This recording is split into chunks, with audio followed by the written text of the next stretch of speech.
hear you might not be visible. Maybe you should sit there.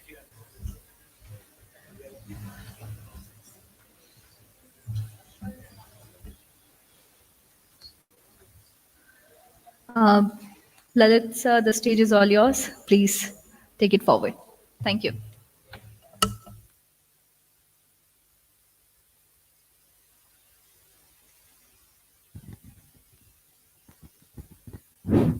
I hope I am audible. Good afternoon. Afternoons can be the cruelest parts of the day. After having lunch, one is tempted to take a siesta. So thank you so much for joining us. I feel honored, excited and honored to welcome a group of celebrated scholars. It's a privilege to welcome them. And we have amongst us Paramita Satapathy, a well-known Oriya poet, Gagan Gill, a celebrated poet and translator, Abhay, a diplomat and poet, and a prolific translator, both a man of action and thought. This is what I'll say. And Ranjit, Hoskote, a prolific poet, cultural theorist, and curator. Welcome you all. So the topic for today's panel discussion is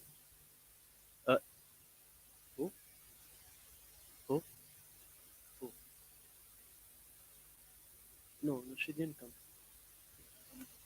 Yeah. Is Madhu Kanakria ma'am is here? Oh, ma'am, please come. We are waiting for you. Please, ma'am.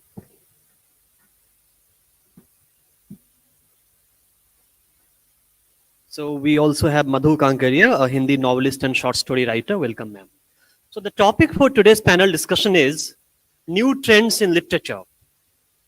So first, I'll speak for 2-3 minutes, and then in the first round, each speaker may speak for 4 to 5 minutes each, followed by a question-answer session. And then, if we have time, I may be asking some leading questions. So I take this opportunity to share an anecdote that will help us reflect on this question. It's about a carpenter and his shiny blade. Once a friend of the carpenter paid a visit to him and marveled at the beauty of the shiny blade, new blade that he had, and asked him, where did you manage to get it from? He said, it's an ancestral knife, ancestral blade. My great-great-grandfather gave it to my grandfather gave it to my father gave it to me. But the friend said, it's not possible. The blade is shiny, and so is the wooden handle.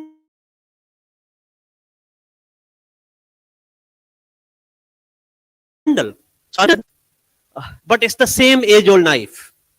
So for me, literature is like that carpenter's blade. It keeps on changing. But traditionalists feel that tradition is being carried forward, whereas those who support modernity, they feel that modern elements are being introduced. So the question that all of us have today is, what are the emerging trends in literature, in contemporary literature? And to begin with, I can identify two emerging trends. One is, of course, these days, voices from the margins are being given enough representation. Those tribals, Dalits, voices of women, which were not hitherto represented in the mainstream literature, they have started registering their presence in the mainstream literature. That's one trend. And another trend that we see is the emergence of translation studies and translation, the kind of respectability with which we have started associating translation studies and translation with. Though it's not new in our country. In our country, as we all know, we have had a rich tradition of translators being treated as poets. In Orissa, Sarla Das is not treated as a translator. Sarla Das's Mahabharata is more popular than Vyasa's Mahabharata in Orissa. We read Tulsi Das as a poet, Balram Das as a poet, Chanda Jha as a poet. So we had a tradition of treating translator as poets. In West, the perception may be different. There's a play by Shakespeare, A Midsummer Night's Dream, where a character Bottom is transformed into a donkey, and someone tells him, thou art translated. You have been transformed. मतलब कि translation का मतलब ये हुआ कि एक level नीचे आ जाना, गिर जाना. ट्रांसलेटर का मतलब क्रिएटर नहीं था वेस्ट में, एक समय में नहीं देखते थे इस तरह से, but things have changed, things have changed now. So I would like to invite my distinguished speakers to address this question, because if I keep on speaking, the question who will moderate the moderator may crop up before us. So first I would like to invite Paramita Satapathy to share. Okay, this is the order in which names were given to me. Then may I invite Madhu Kanakria ma'am to begin with. Welcome. मित्रों, मैं हिंदी की लेखिका हूँ, इसलिए हिंदी में ही बोलना चाहूँगी. और पहले बतला दूँ आपको कि शुरुआत मैंने भी अपने लेखन में की थी, कि अपने अंतर जगत से, अपनी मनोव्यथाओं से, अपने जीवन की त्रासदियों से. लेकिन धीरे धीरे मुझे लगा कि मुझे समाज की व्यथा कथा पर भी लिखना चाहिए. तो धीरे धीरे इस प्रकार से एक होराइजन बढ़ता गया. और संयोग की बात है कि मेरा पहला ही उपन्यास नक्सलवादी आंदोलन पे था. इसकी भी एक कहानी है कि जब मैं स्कूल के दिनों में पढ़ती थी, तो मेरे जो बड़े भाई थे वो इंजीनियर बनने के लिए दुर्गापुर कॉलेज में गए थे. और उस समय नक्सलवादी आंदोलन चरम पे था. तो भाई साहब का जो कॉलेज था वो बंद हो गया था. वो घर में ही रहते थे, उनके दोस्त मिलने आते थे. तो वो आपस में अजीब तरह की बात करते हैं. मुझे लगता है ये बच्चे कभी भी अपनी पढ़ाई की, अपनी कैरियर की बात नहीं कर रहे हैं. एक किसानों की बात कर रहे हैं, मजदूरों की बात कर रहे हैं, उनकी मुक्ति की बात कर रहे हैं. तो मैं वहीं बैठी सुनती रहती थी. तो बाद में मुझे भाई ने बताया कि नक्सलवादी हैं. पहली बार वो शब्द मेरे कानों से टकराया. और फिर उसके बाद मैं 20 साल तक सोचती रही कि ये कैसे बच्चे थे जो सिर्फ किसानों के लिए, मजदूरों के लिए सोच रहे थे. और उनमें से एक लड़का मार डाला गया था. आप लोग को पता होगा कि पश्चिम बंगाल में जो नक्सलवादी आंदोलन हुआ था, उसको क्रश करने के लिए एक रात में 20,000 नक्सलवादियों को मार डाला गया था. उनमें एक वो लड़का भी था. तो पहली रात पढ़ाई पीड़ा में मेरी आंखें डबडबाई थी. और उसके बाद जब मैंने कलम उठाई, तो पहला उपन्यास, प्राय लोग प्रेम कथाओं पे लिखते हैं, लेकिन मैंने पहला उपन्यास नक्सलवादियों पे लिखा, जिसका नाम था खुले गगन के लाल सितारे. और दूसरा उपन्यास संजोग से ऐसा था कि मैंने वेश्याओं पे लिखा, क्योंकि मैं कलकत्ता में हूँ. मैं एक बार सोनागाछी से जा रही थी, मेरी माँ के संग थी. मैं होंगी 20-22 साल की. मेरी माँ ने कहा उधर मत देखो, उधर बुरी औरतें हैं. मुझे लगा ये बुरी औरतें हैं तो क्यों हैं, किस लिए बुरी औरतें हैं. तो फिर मुझे लगा कि ये वेश्याएं हैं. फिर जब मैं बाद में जब लिखने लगी, तो वो सारी चीज़ें मेरे जो अवचेतन में थी, जो नक्सलाइट बच्चे थे या जो वेश्याएं थी, तो फिर मैं वहाँ गई. और वहाँ मैं कोलकाता के काकुरगाछी, सोनागाछी एरिया में गई, बालीगंज एरिया में गई. तो मेरा दूसरा उपन्यास इस प्रकार वेश्याओं पे लिखा गया था. और मैं अधिक नहीं बोलूँगी, बस अंतिम उपन्यास के बारे में बोलना चाहूँगी कि जो मैंने किसानों की आत्महत्या पे लिखा था. और वो भी एक संयोग था कि मैं महाराष्ट्र में थी. और वहाँ पे मैंने एक बार एक अखबार में पढ़ा था नाना पाटेकर की अपील कि यदि बम्बई के प्लेटफॉर्म पे आपको कोई भिखारी मिल जाए तो आप उसे दुत्कारिएगा मत, हो सकता है वो कोई किसान हो. 3 लाख किसान तब तक आत्महत्या कर चुके थे. और एक दिन ऐसा आया कि मेरा बेटा और उसके कुछ मित्र जा रहे थे महाराष्ट्र के गाँव में किसानों के लिए कुछ करने का जज्बा लेकर. मैं संग में जबरदस्ती चली गई. वहाँ मैं 4 परिवारों में गई जहाँ किसानों ने आत्महत्या की थी. एक किसान ने सिर्फ 37,000 के लिए आत्महत्या की थी. और एक किसान के घर में मैं गई तो उसकी एक महिला की माँ ने आत्महत्या की थी. मैंने पूछा कि आपको कुछ मुआवजा मिल सकता है क्या. उसने कहा नहीं, क्योंकि सरकार यह मानती है कि जो महिला है वो किसान की पत्नी हो सकती है, वो खुद किसान नहीं हो सकती है. तो ये ऐसी बहुत सारी घटनाएं थी. किसानों की आत्महत्या हो चुकी थी, लेकिन कई बार उन्हें मुआवजा भी नहीं मिलता था, क्योंकि टेक्निकल पेच आ जाता था. एक परिवार में मैं गई, वहाँ आत्महत्या किसान ने, लड़के ने करी, लेकिन जमीन उसके पिता के नाम थी, इसलिए सरकार उसे मुआवजा नहीं दे रही थी. और स्थिति इतनी खराब थी कि वहाँ मुआवजा पाने के लिए किसानों को, पुलिस को घूस देनी पड़ती थी कि भाई आप अपनी रिपोर्ट में लिख दो कि जो किसान है वो आत्महत्या किया है और वो मुआवजा का पात्र है. इन सारी स्थितियों ने मुझे ढलती सांझ का सूरज लिखने के लिए बाध्य किया. धन्यवाद. थैंक यू सो मच मधु कांकरिया जी. आपने अपने उपन्यासों में नक्सलियों के बारे में, वैश्याओं के बारे में, किसानों के बारे में, जो किसान आत्महत्या करने को विवश हो रहे हैं, उन सब पे चर्चा की। और साहित्य का बहुत हद तक एक ये रोल होता है। मैं साहित्य पढ़ाता हूँ, साहित्य का शिक्षक हूँ दिल्ली विश्वविद्यालय में, और साहित्य का विद्यार्थी भी हूँ। और लिटरेचर के बारे में तो कहा ही जाता है कि literature, great literature has the capacity to help us empathize with those who are on the margins of society. और दिल्ली विश्वविद्यालय के अंग्रेजी के शिक्षकों और छात्रों में एक जोक है, काफी पॉपुलर, कि the way doctors conduct ECG test on heart patients, Delhi university English teachers and students conduct CCG test on the textbooks that they teach, and for them CCG stands as an acronym for class, caste and gender. तो जो लोग समाज के निचले पायदान पे हैं, उनकी बात करना, उनके बारे में लिखना, उन्हें मेन स्ट्रीम में लाना, तो ये साहित्यकारों का भी एक दायित्व है। और ये इमर्जिंग ट्रेंड्स रहेंगे, सब दिन रहेंगे। जब तक समाज में समस्याएं रहेंगी, तब तक आपके जैसे साहित्यकार इन बातों को उभारते रहेंगे। Thank you so much ma'am. लेकिन आखिरकार एक सवाल उठता है जो कि हमारे पैनलिस्ट भी आंसर करेंगे, और ये सवाल काफी पुराना है कि महान साहित्य क्या हो, और महान साहित्य का पर्पस क्या हो। Should it be to reform और टू एंटरटेन? कई लोग कहते हैं नहीं, रिफॉर्म भी करे, एंटरटेन भी करे, दोनों का एक डेलिकेट बैलेंस होना चाहिए। So it depends on how do we look at literature. इसके बारे में हम और चर्चा करेंगे, but next we have Abhay K ji sir.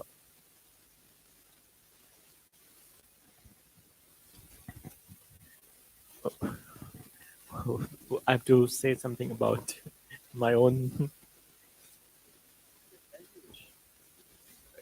about new trends in literature. Okay, all right. So it's an afternoon session, and it's a little,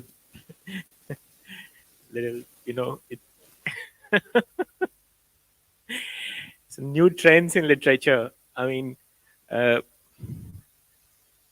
I think one thing I want to focus today is the translations from regional languages in India, and that's something which is remarkable thing happening at this moment in India. For example, last year I saw a Twitter thread which listed more than 100 books published as translations from various regional languages of India. And that was remarkable to me, because India's true literature lies in its states, in different parts of the country, and their translation and not like any translation. These are all like critically reviewed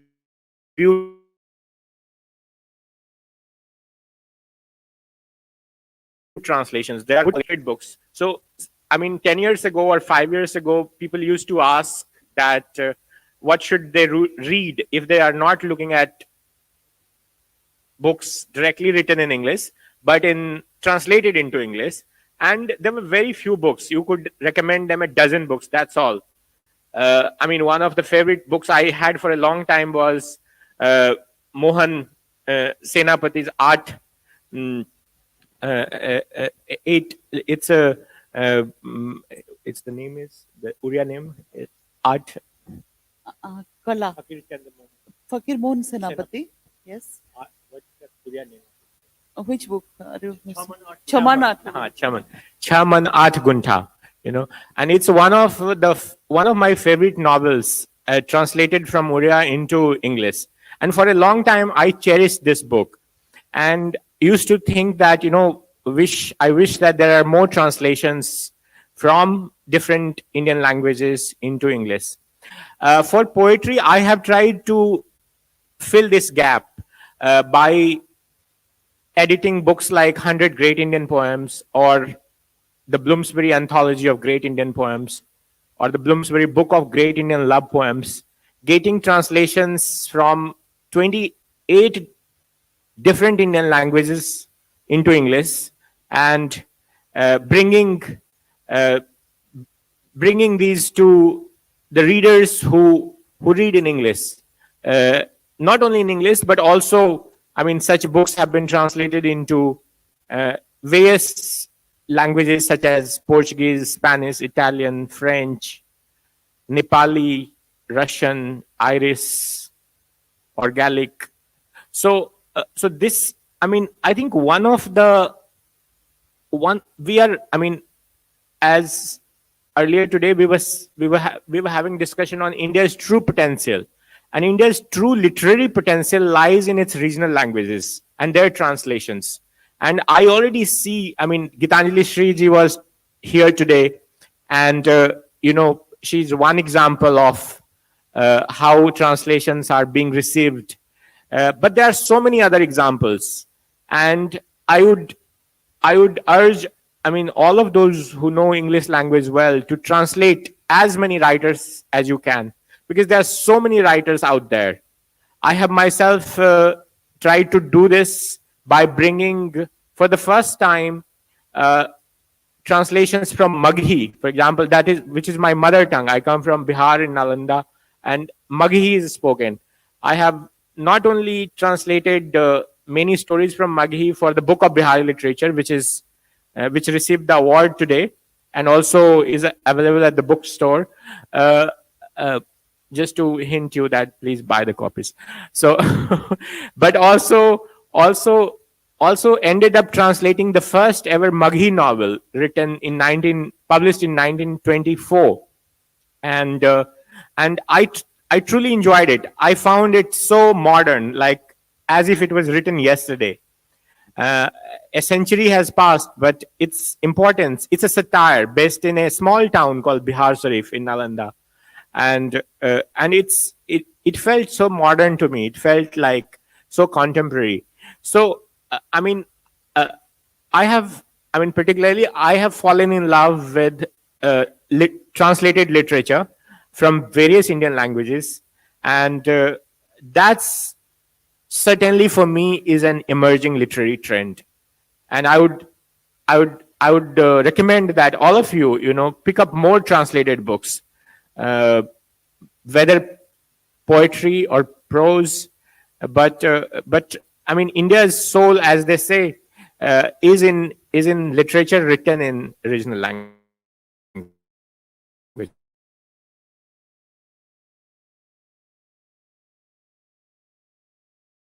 A phenomenal work of Bihari literature for which you have won the award, and you beautifully pointed this out, that how translation from regional languages has emerged as a significant trend in modern times.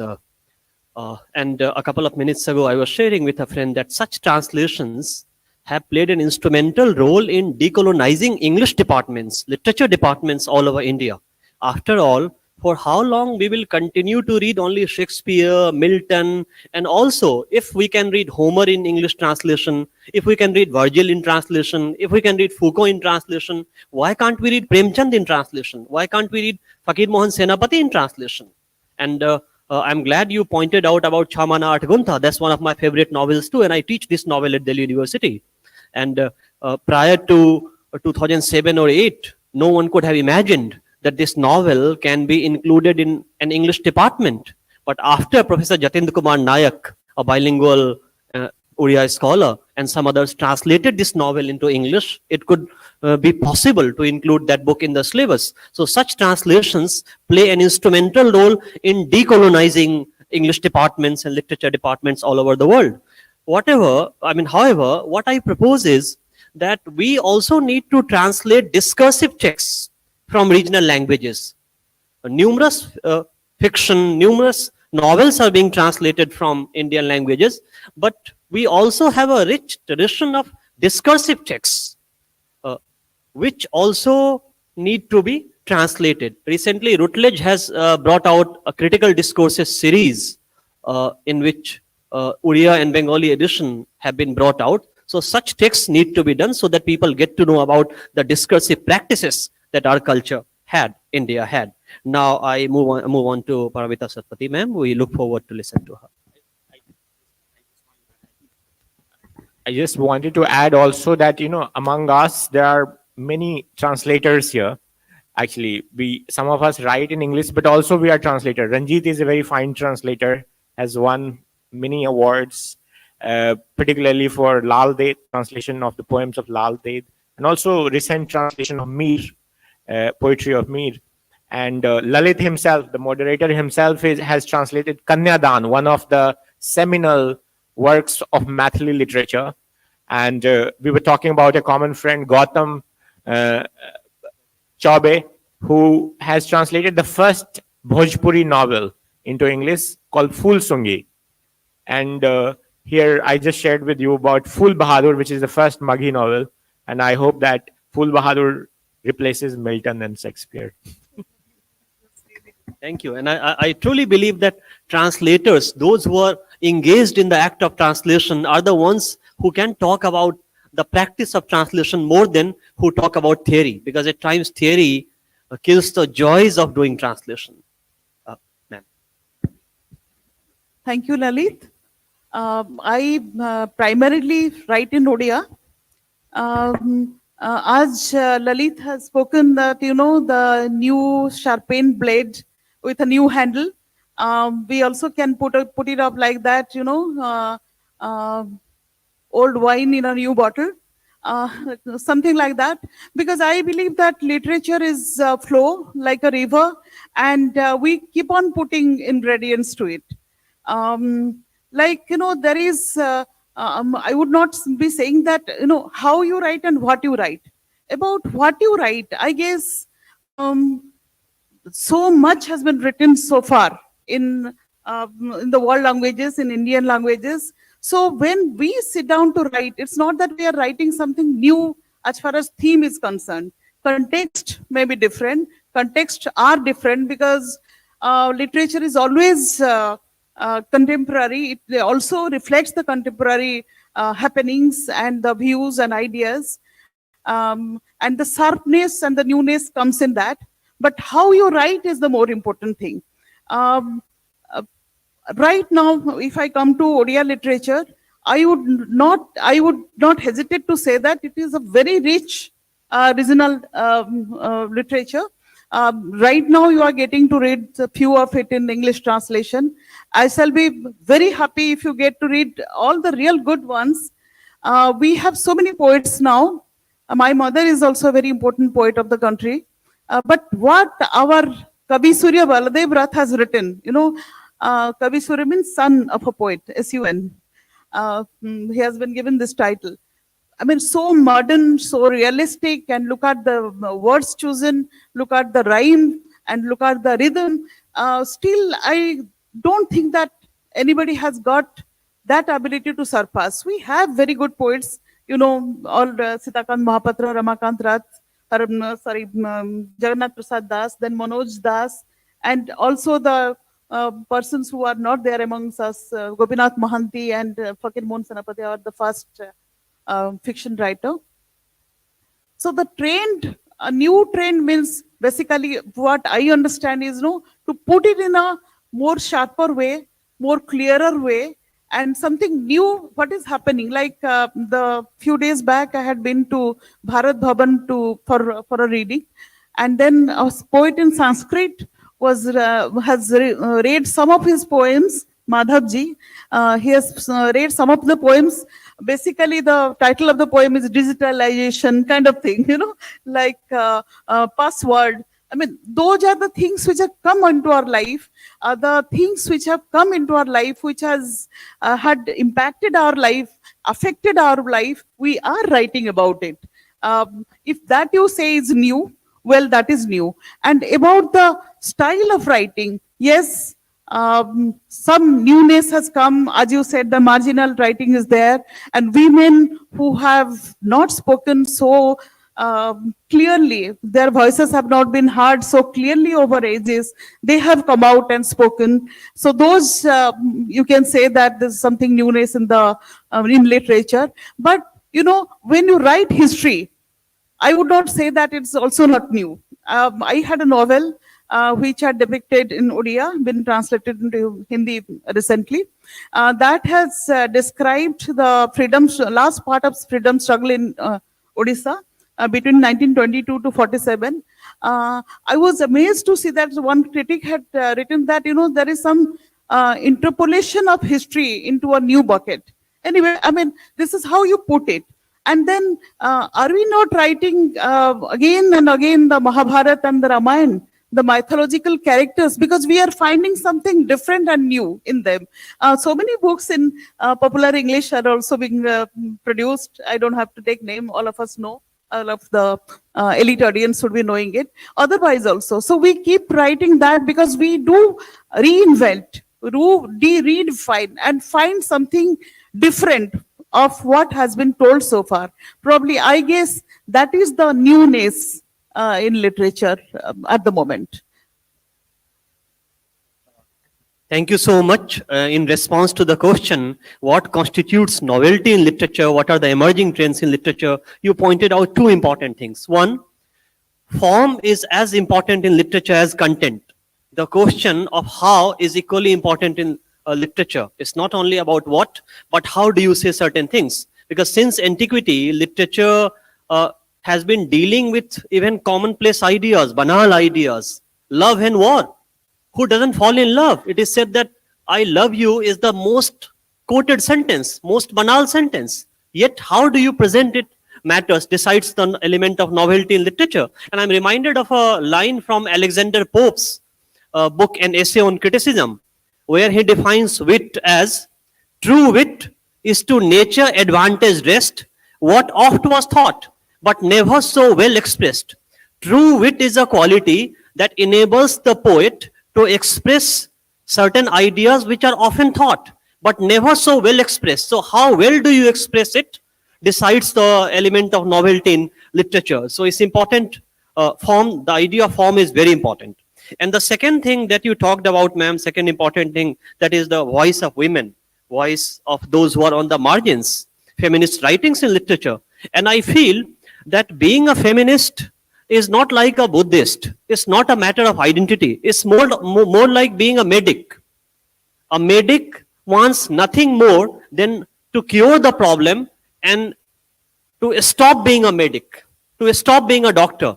Similarly, a true feminist would like to cure the problem and would like to stop being a feminist. She won't like to remain a feminist forever. The very fact that we need a feminist tells us that there are certain problems in society that needs to be cured. Thank you. Now we have Ranjit Hoskote ji. So. Thank you, Lalit. I sometimes wonder about, your last observation, why one takes up a particular stance in relation to a problem. It's also the case that if you take up an ideology and become, as it were, defensively embroiled within it, then that is a problem. But there is a certain stance of inquiry, of critique, of resistance, which also transforms itself over time. So, to my mind, feminism, particularly, for instance, and we all know this, it's evolved across 4 or 5 waves of response to problems of patriarchy as well as other kinds of issues which actually don't vanish.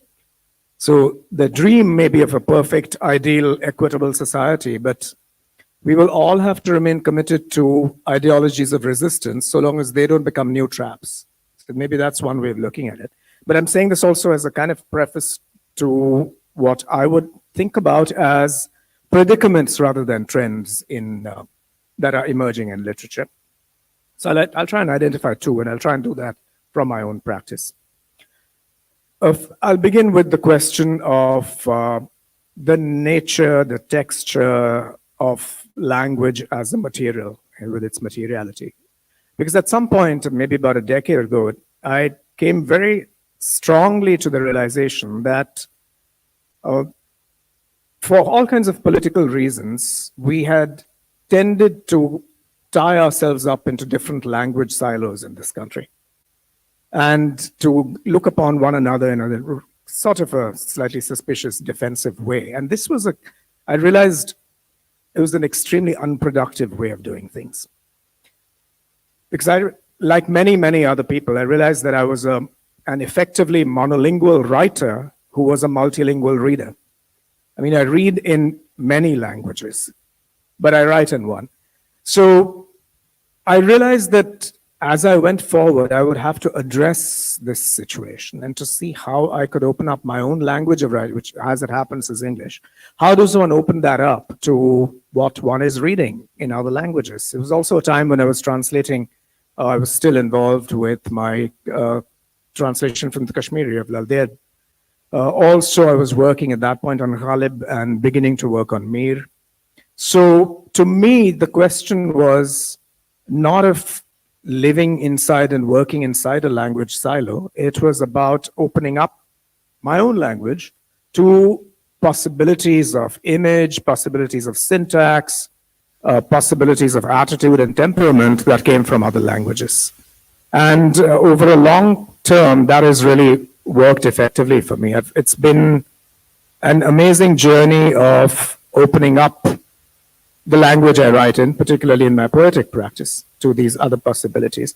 And when I look around, I find that this is happening to certainly a number of Anglophone Indian poets of my generation. Many of us are engaged, Abhay said this as well, many of us are engaged in translation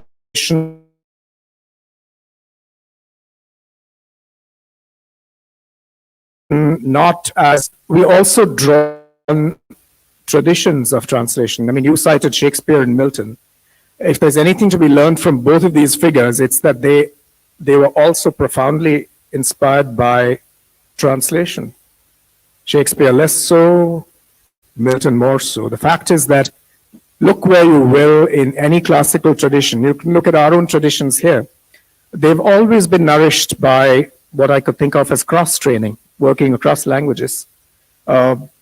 The great Sanskrit poets were obviously also very much at home with the robust demotic usage of their time. It's what gives muscle, particularly to certain of the plays of Kalidas.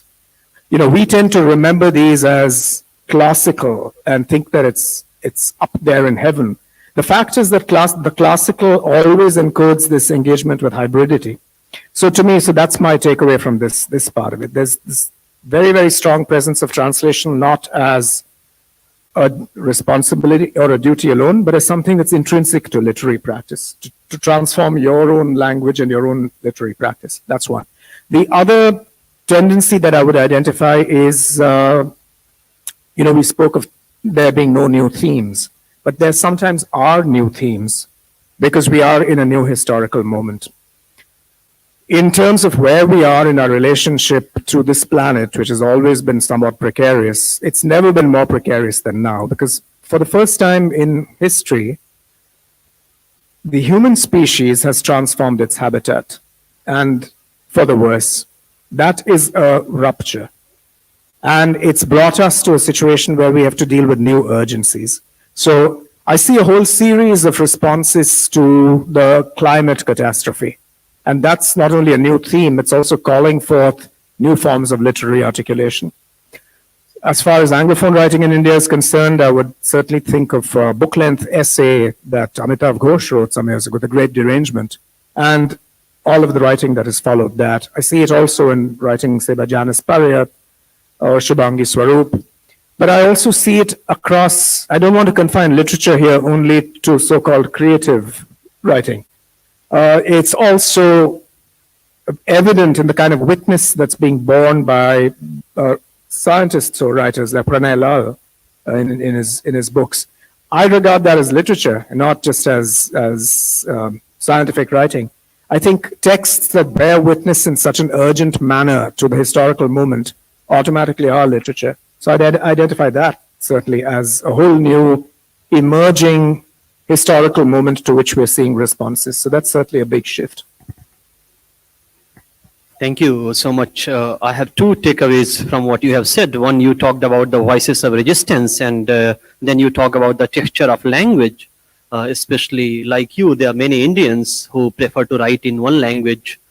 They read in three and speak in two. The way Kamala Das had put it beautifully in a poem that I speak in three languages, write in two, but dream in one.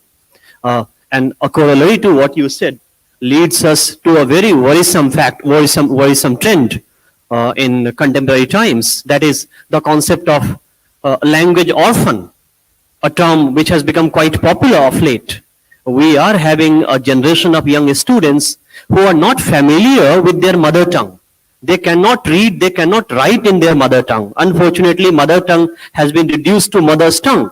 And as an outcome of the increasing colonial hangover, if this trend continues, then you never know. Soon we may have to start centers for the acquisition of mother tongue. So that is, you were saying something. Yeah, please. Very quick response. It's customary to treat English as the enemy in these discussions. The actual enemy quite often is in each state, whatever language has been regarded as the standard language of that state. I mean, you've just been discussing Magahi and Maithili and so on. I mean, we know this for a fact. It's the imposition of a certain kind of official Hindi that has completely derogated 18 or 19 languages across what used to be the Hindavi continuum. So this is what we need to deal with, not only deal with phantoms of colonialism, but also recognize how our own over-standardized official regional languages are destroying first languages of mother. Next, we have Gagan Gilji, ma'am.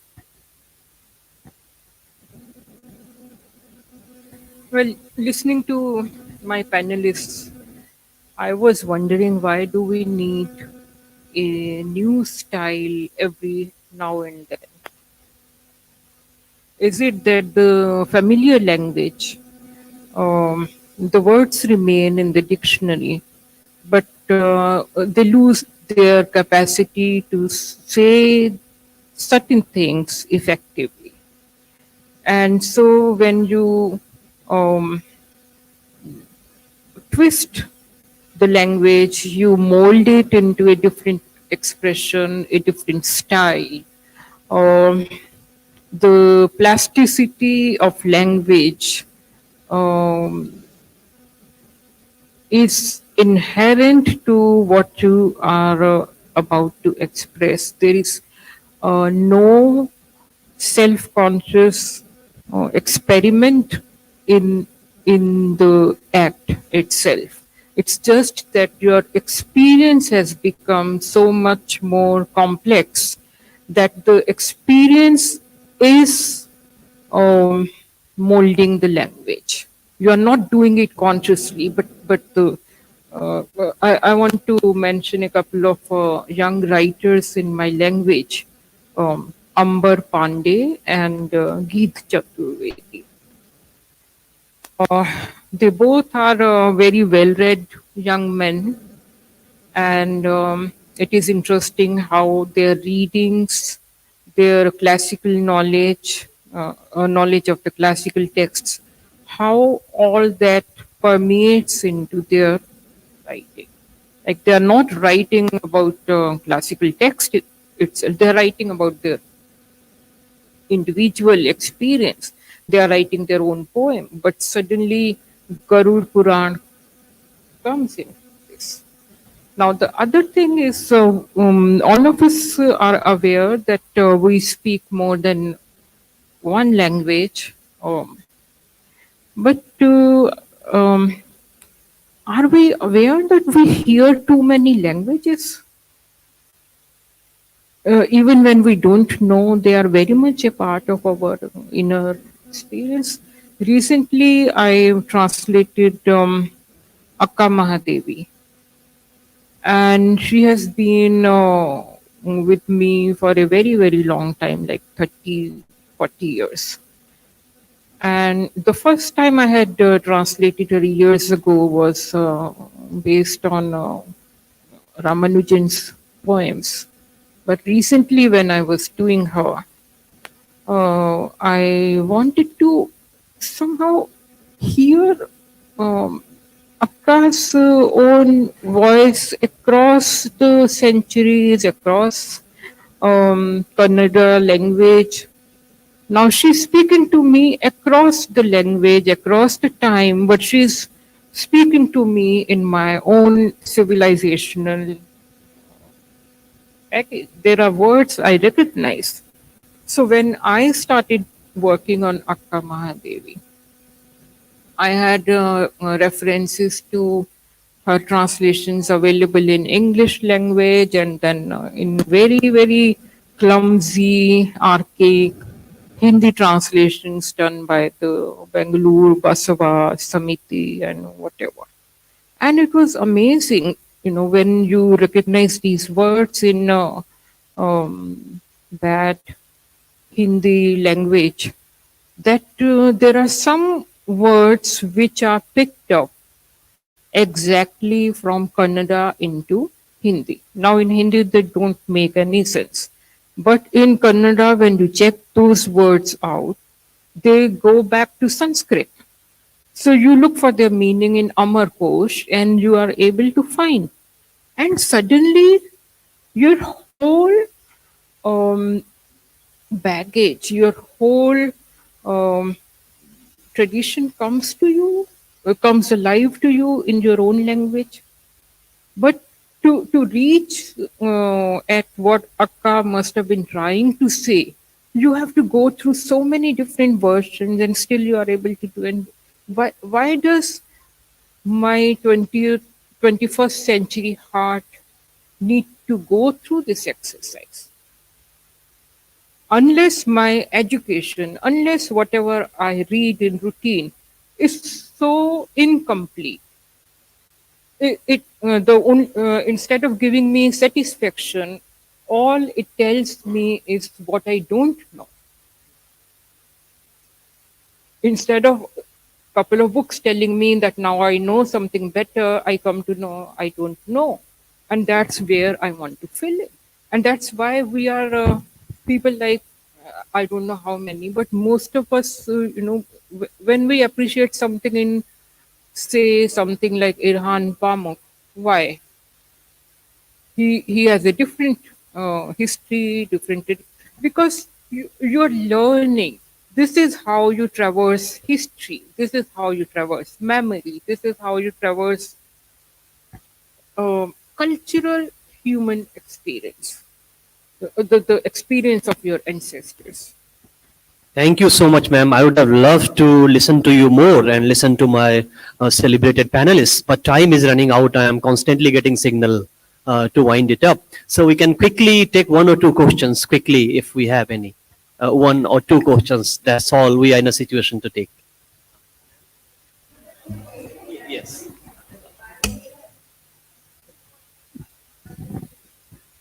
Mic is not working.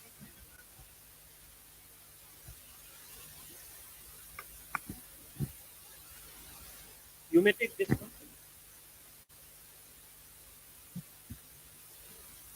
Please use this one. Let's keep the questions brief so that we can move on to the next session. I'm really sorry that I need to, it's lovely listening to such amazing insights. There's another question. I'm just adding to what you said about content, form being as important as content. And I'm going to blow my trumpet a little bit that when I think of myself as a fiction writer, but fiction, I have to wait for inspiration. So I write biographies because the story is ready. And that's where I think content and form come in. When I wrote my book on S.D. Burman, I said it's a well-known life. There is already a book on him. And I used a very different fictional format. I got panned. The first review killed me. They said, you don't write biographies like this. It's not fiction. It's fact. I put in dialogues. I put in letters. So I think, yes, the book is still selling. It's come out as paperback now after 10 years. So I think content and form are important. And that's a new trend of changing the content and changing the form. Thank you. Thank you so much, ma'am. अब तो बात करनी पड़ेगी और वो मैं बहुत छोटी बात कह करके आज की इंसिडेंट से आपका सारा ये सम अप करती हूँ ट्रांसलेशन का। मैंने एक नया कदम उठा रखा। मेरी नई किताब है, वो व्यापार केंद्र में भी आ रही है, ऑस्टिन राइटर की है, नोबल उसमें है, छाया अनुवाद, where we are using the word shadow translation, not the translation, जहां आपने कहा। इससे हम जो कहना चाह रहे हैं अपना लिखना, वो कितना थ्रेटेंड होता कंटेंट में। इसका उदाहरण अब से 1 घंटा पहले गीतांजलि श्री और मेरी किताब के बीच में हुआ। मैं गीतांजलि श्री को मैंने अपना महानगर विनय दिया and I wanted to take Ret ka Samadhi. The translation of Ret ka Samadhi has become so popular that original book Red Ka Samadhi was not brought from Delhi to here. A language is Saturn, जिसमें लिखा गया हिंदी, हिंदी खुद बेचारी दब गई, ओरिजिनल लेखक दब गया, उसका कंटेंट दब गया. हम जब ट्रांसलेशन की बात कहते हैं, आपने बहुत अच्छी बात कही. Time has come for the new trends कि आप रीजनल ट्रांसलेशंस को उठाइए, अपनी धरती की अपनी बात कही. आपकी बात बिल्कुल सही है मैम. हमारे पैनलिस्ट से कोई क्वेश्चन आप करना चाहेंगी? कोई क्वेश्चन? मैं ये पूछना चाहती हूँ, वही बात एक सभी से, कंटेंट एंड राइटर कैसे बचाओगे अपने ट्रांसलेशन में? वो आप लोग क्या कदम उठा रहे हैं? जो इंडियन लेखक लिख रहे हैं और जो इंग्लिश में ट्रांसलेट हो रहे हैं.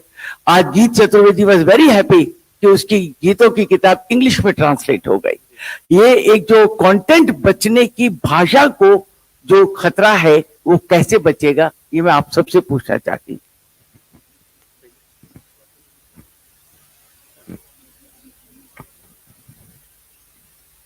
कंटेंट कैसे बचेगा? Like what?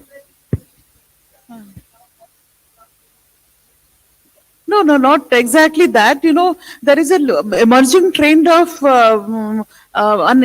aspiration and interest to read each other. You know, now the original languages are not within the boundaries, and I know that K.R. Meera is writing very good in Malayalam. So I would like to read her. And how do I read her? Unless it has been translated into Hindi or English. And English maybe because it has been accepted by the whole of the country. And also Hindi translation is also very important that way. And that's happening. I guess it's happening in a very big way, isn't it, Abhay? Yeah, I guess. Thank you so much, ma'am. Thank you once again. Thank you. Thank you. Thank you so much for an insightful and interesting session. We did indeed see how and what literature contains for us today and how it has evolved over time. We'll quickly move on to our next session. Thank you so much, speakers, for being here with us. I'd request the volunteers to quickly arrange the chairs upstage. I'll move on to the next session. Writer, rebel, soldier, lover. The many lives of Abhay. Author Akshay Mukul will be in conversation with Millie Aishwarya about his book, Writer, Rebel, Soldier, Lover, The Many Lives of Abhay. Millie was here with us a little while ago. She's a publisher from Penguin Random House, and Mr. Akshay Mukul is a writer and a journalist, the author of Gita Press and The Making of Hindu India, which won all the non-fiction literary prizes like Tata Book of the Year Prize, Ramnath Goenka Award, Crossword Prize, Shakti Bhatt First Book Prize, and Ata Galata Prize. With all the many accolades, he's here with us. So let's welcome our speakers on stage with a big round of applause. May I please get a good post-lunch energy over here? We are running really short on time, so I'm really sorry that I have to cut all the sessions short and ask all the speakers to wrap up early. But I hope you guys understand.